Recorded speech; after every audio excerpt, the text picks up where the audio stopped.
right now on 5 on your side at 10. Intentional flames during a fire danger. Tonight, the stunning admission from an accused arsonist. The critical fire danger is easing a bit as humidity levels go up and the wind gusts go down. Why tomorrow's breeze will have a totally different feel. A Missouri puppy survives being shot with an arrow and bullets. He was very lucky that someone found him. Tonight, meet the lucky charm, charming the hearts of many. We remain on a weather impact alert tonight as gusty winds persist and the fire fears remain.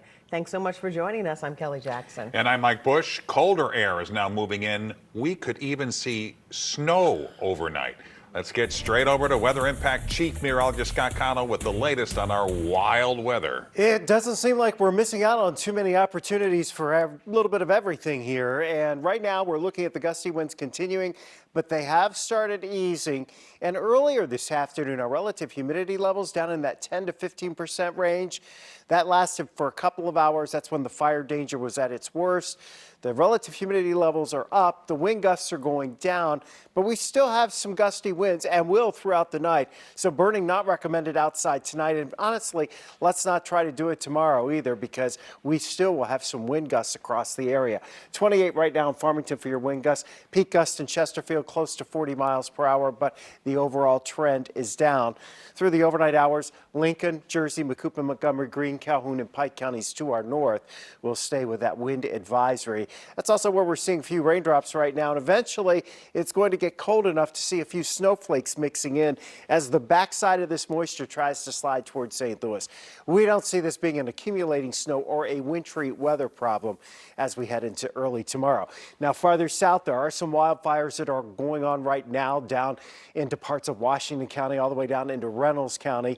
That breeze is going to stay up, but the humidity levels are creeping up as well. And now firefighters are going to have to deal with the colder temperatures. Overnight, we're dropping back, and by tomorrow morning, we're in the 30s. Wind chills will be in the 20s tomorrow morning. A fair amount of clouds early on, maybe even a snow flurry or two, and then the sun will pop back out tomorrow afternoon. We'll see you in a few minutes. We'll talk about our weekend forecast. Within the last couple of hours, firefighters in Jefferson County say they contained a brush fire, which was fueled by the winds. It broke out around 7 o'clock tonight along Highway 21 north of Hillsboro. No reports so far of injuries or property damage. Fire officials are still working to determine a cause. New at 10, a man sits in jail accused of intentionally setting a Warren County church on fire. 5 on your side's Robert Townsend is just back from seeing the massive damage and tells us what he's learned. Robert. Mike and Kelly, it happened yesterday at the Abundant Life Church in Warren County. Now, the pastor didn't have time to talk to me on camera, but he tells me everything is a total loss. Stunning pictures from the Warren County Sheriff's Office show thick black smoke and flames filled the sky. Investigators say just after 11 Tuesday morning, a raging fire destroyed Abundant Life Church on Northwest Service Road. 3 semi-tractors, a utility truck, an RV camper, and a church bus. Pastor David Click says their church uses for missions work. One man, 34-year-old Derek McMahon, is now charged with causing all the damage. According to court papers, McMahon told investigators, quote, he gets an adrenaline rush from setting fires. A probable cause statement further reveals a trail camera at the church captured multiple photographs of a Dodge Durango with a white and yellow license plate leaving Abundant Life property 7 minutes prior to 911 being called for a fire. Investigators tracked the vehicle and McMahon to the suspect's home in Warrenton. They say McMahon told them he set the church on fire with a book of matches. Prosecutors charged McMahon with 2 counts of second-degree arson and 6 counts of knowingly burning or exploding. Now, 4 years ago, police in Union, Missouri arrested McMahon. He was found guilty in Franklin County for similar arson charges. Tonight, he's locked up without bond. No word yet on a motive or where the 37-year-old church will hold services on Sunday. Fire and wind caused more issues for firefighters in Warren County this morning. They battled a mobile home fire on Elm Court in Warrenton. The high winds caused the flames to spread to a nearby home. No one was hurt. The cause is still under investigation tonight. Chaotic video inside a Jefferson County bar showing the moment a powerful EF2 tornado tore through the city of Arnold Friday night. The video taken by a server at Hot Shots off Jeffco Boulevard. No one was hurt. The bar did sustain major roof damage and is still without power. Management is unsure when they'll be able to reopen. Until now, residents in unincorporated Jefferson County had no outdoor warning sirens when severe weather hit. Tonight, 5 on Your Side's Laura Barczewski talked with emergency management officials about what it takes to get this more than $2 million system online.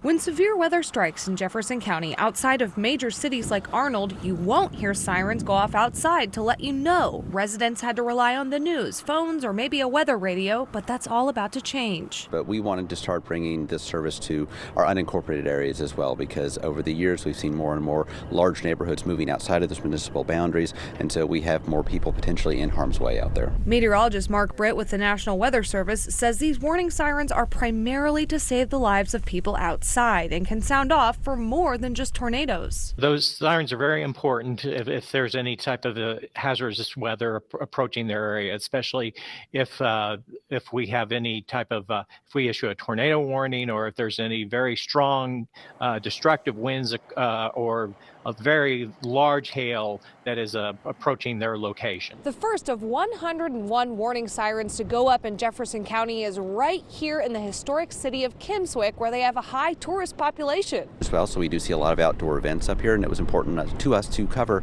areas like that. The majority of the sirens that we're putting in are going to be tone only. The one here at Kimmswick and a few others located around the county, specifically at county parks, covering county facilities.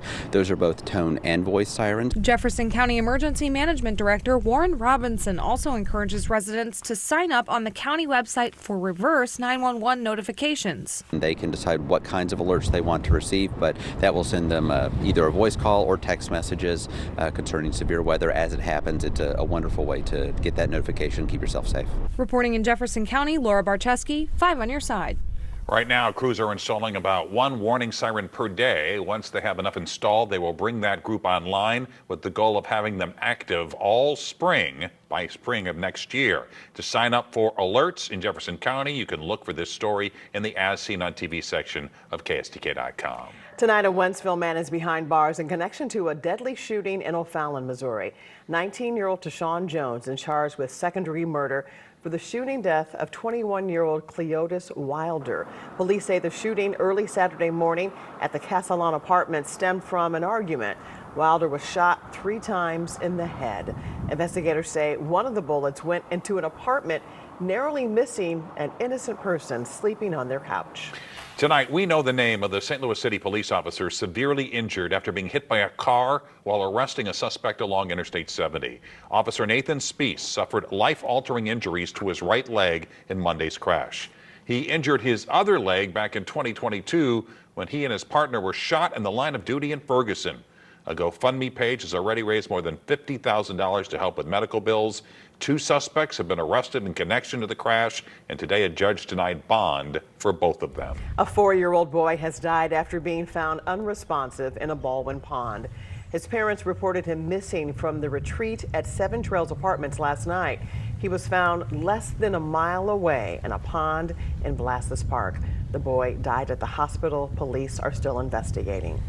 A 1-year-old puppy brutally shot with an arrow and a gun is out of the hospital, safely recovering at Stray Rescue in St. Louis. This after a Good Samaritan saw him struggling in southeast Missouri and brought him into the city for care. 5 on Your Side's Brent Solomon met the brave survivor who doctors have named Lucky Charm. Yeah, it's really a fitting name for a young dog who has overcome so much in his short life. His doctors say someone wanted him dead, but they made sure he got a fighting chance to keep living.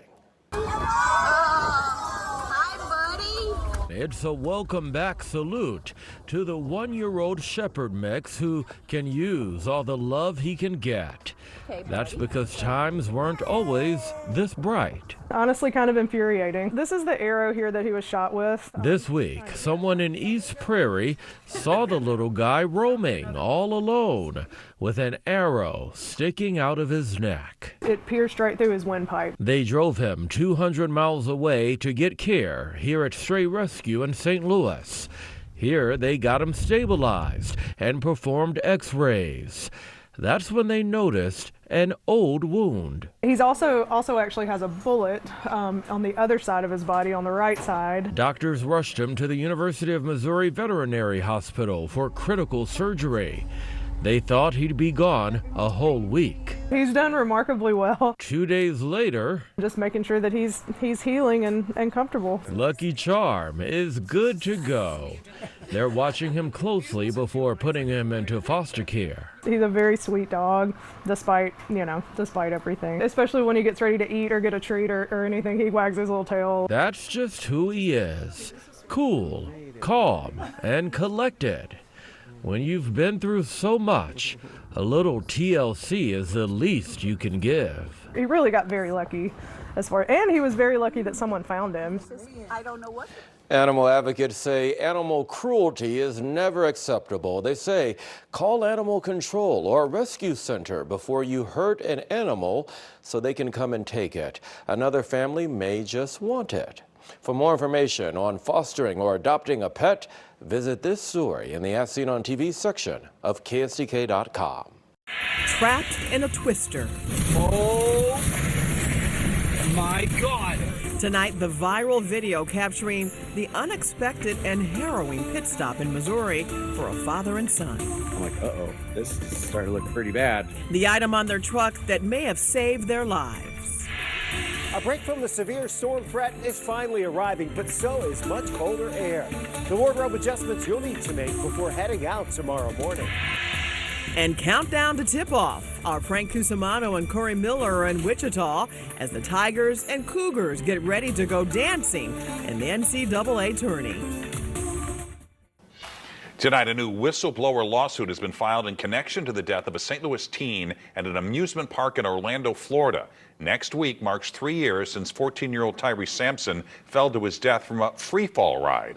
A former maintenance worker now says the ride's operator ignored his warnings about the ride's ability to accommodate larger patrons. An investigation found Sampson far exceeded the recommended weight limit, and the 2 seats had been retrofitted. The ride was dismantled. Both the park and the operator have settled wrongful death lawsuits with the Sampson family. Just hours ago, the White House confirmed President Trump will sign an executive order tomorrow calling for a shutdown of the Department of Education. Mr. Trump has derided the federal agency as wasteful and polluted by liberal ideology. Finalizing its dismantling is likely impossible without an act of Congress. Tonight, some parents in Illinois are furious after a state legislative committee advanced new regulations on homeschooling. Hundreds of families protested at the Homeschool Act at the Illinois State House today. The proposal could require families to inform school districts of their plans to teach their children at home. Parents would also need to verify they have a high school diploma. One provision would also allow education officials to demand proof of teaching materials and student work if they suspect the child is not receiving proper instruction. Republican leaders and advocates call it government overreach. Homeschooling is the fastest growing form of education in the United States of America right now, and there's a reason for that. People are wanting to escape the failing government schools that's teaching a bunch of nonsense, and let's face it, the results in our schools are dismal right now. Opponents say they have concerns about possible legal actions against parents. The measure now moves to the House floor. Damage from last week's storms is impacting schools in Phelps County. With school closed for the week, Rolla High School has been transformed into an incident command center for those in need. Students who attend Wyman Elementary will be moved to other buildings as the school undergoes repairs. Tonight, district officials say those classrooms have already been moved, and that's thanks to an outpouring of community support. Students won't return until the end of spring break on March 31st.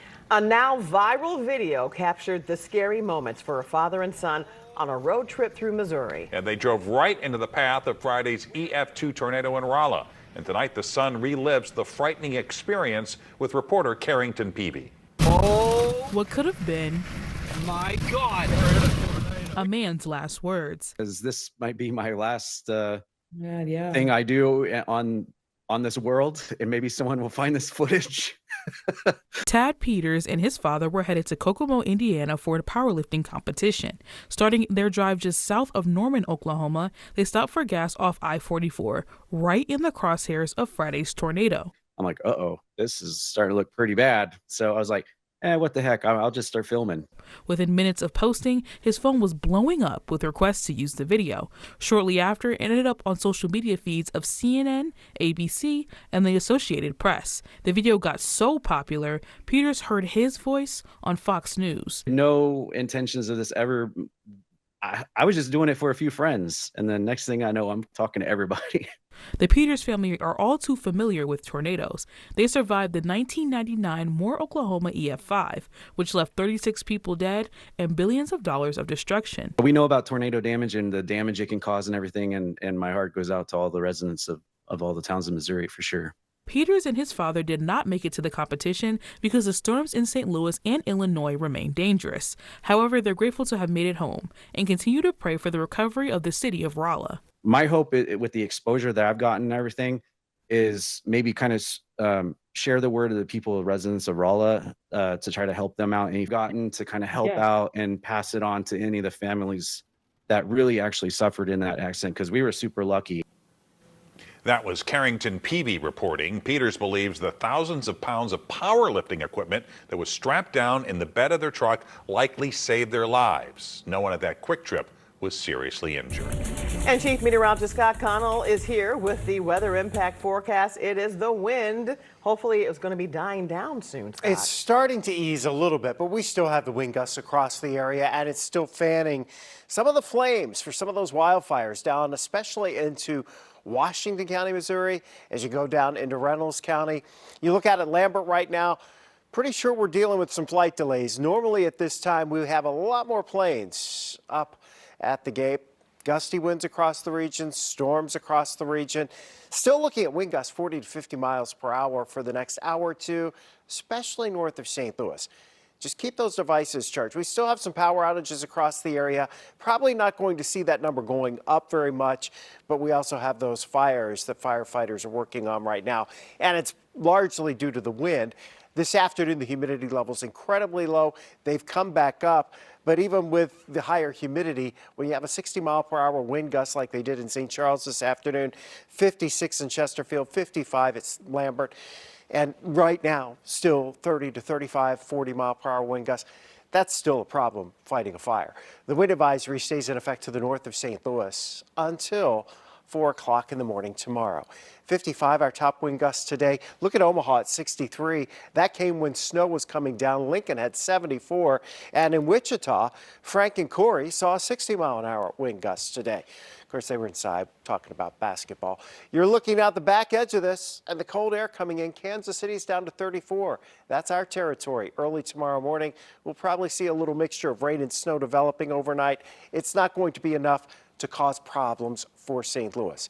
The roads might still be a little damp in a few places early tomorrow morning, especially north. But the reality is this system is bringing us cold air, continuing the breeze, and we're going to be stuck with chilly conditions tomorrow, mainly dry weather, but the wind's only gusting around 30 miles per hour. Here's kind of the timeline overnight. Little rain snow mix after midnight towards daybreak. Again, not a big deal, not a problem. Tomorrow, the skies will clear pretty quickly and the winds won't be nearly as bad. We're down to 48 degrees right now, 47 the new low temperature for the day. 79 was our high. Winds are still out of the west-southwest, 24 miles per hour. They'll slowly subside overnight tonight. In the 30s out the door tomorrow morning. Look at your wind chills. 20s early on, only around 40 for the wind chill at lunchtime tomorrow. It's an adjustment. 66 on Friday, but the breeze is back to some degree on Friday, 30 to 40 mile per hour wind gusts. Over the weekend, we'll have a nice day, we think Saturday, but late Saturday night into Sunday, rain spreads in. Not especially heavy. It doesn't look like it's a storm situation with thunderstorms and a lot of wind, just more of a gentle rain. A gentle rain right now seems like a nice thing. Yeah. We are getting a little bit of everything. Scott, thanks. Sports is next. And I'm Frank Cusimano in Wichita, site of the NCAA tournament. A tall task for the SIU Cougars as they get ready to face the Houston Cougars, and it's Missouri and Drake. We will preview both games coming up next.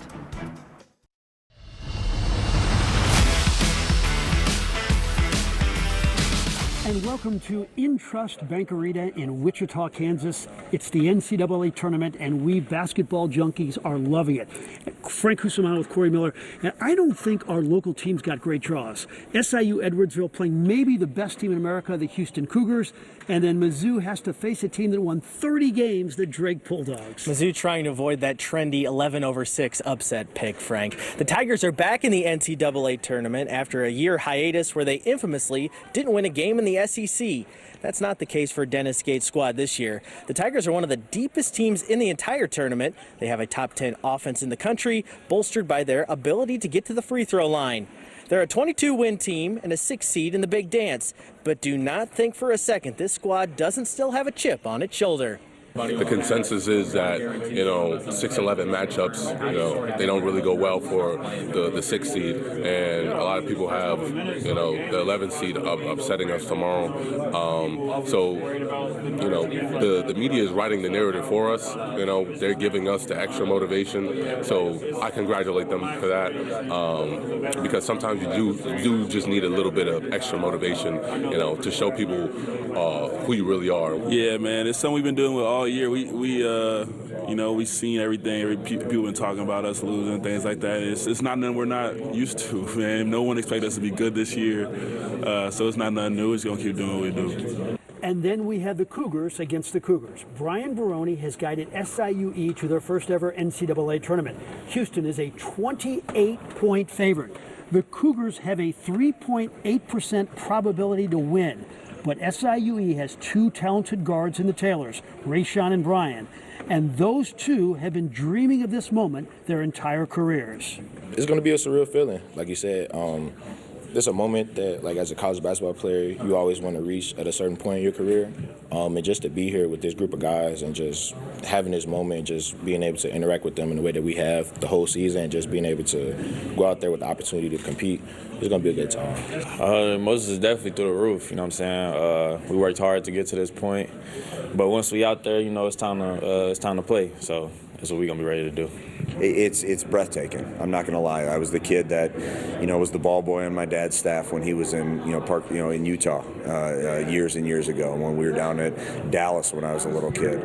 It's an honor. It's breathtaking. I'm trying to soak it all in, and I'm just, it puts things in perspective how lucky I am. We have to, pick and choose when we got to go hit them with the right kind of play. We have to simplify.